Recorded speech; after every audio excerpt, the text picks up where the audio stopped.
నమస్తే 99 TV news కి స్వాగతం. బులెటిన్లో ముందుగా హెడ్లైన్స్.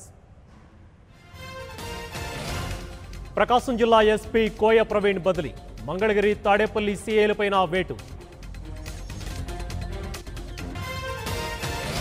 కర్నూలు జిల్లా బనగానపల్లిలో ఉద్రిక్తత, టీడీపీ వైసీపీ వర్గాల మధ్య ఘర్షణ.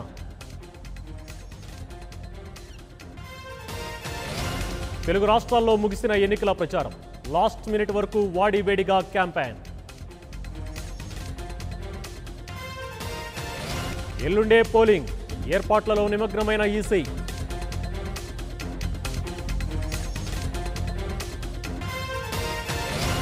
సొంతూళ్లకు ప్రయాణమైన నగరవాసులు, బస్సులు దొరక్క ఏపీ వాసుల కష్టాలు.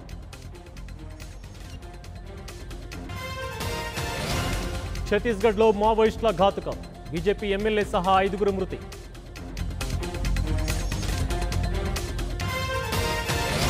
మధ్యప్రదేశ్ను కుదిపేస్తున్న ఐటీ దాడులు, సీఎం అనుచరుల ఇళ్లలో భారీగా దొరికిన నగదు.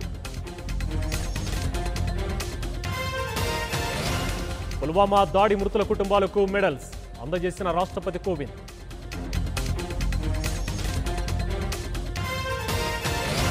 పుల్వామా దాడిలో బయటపడుతున్న నిజాలు, ఎన్ఐఏ విచారణలో జైషే కమాండర్ ఆసక్తికర విషయాలు. లాలూకి బెయిల్ ఇవ్వద్దు, సుప్రీంలో సిబిఐ వివరణ.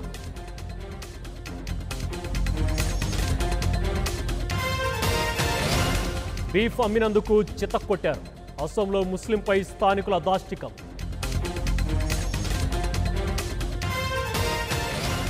రజనీ మురుగదాస్ చిత్రానికి టైటిల్ ఖరారు, దర్బార్ పేరును ఫిక్స్ చేసిన యూనిట్.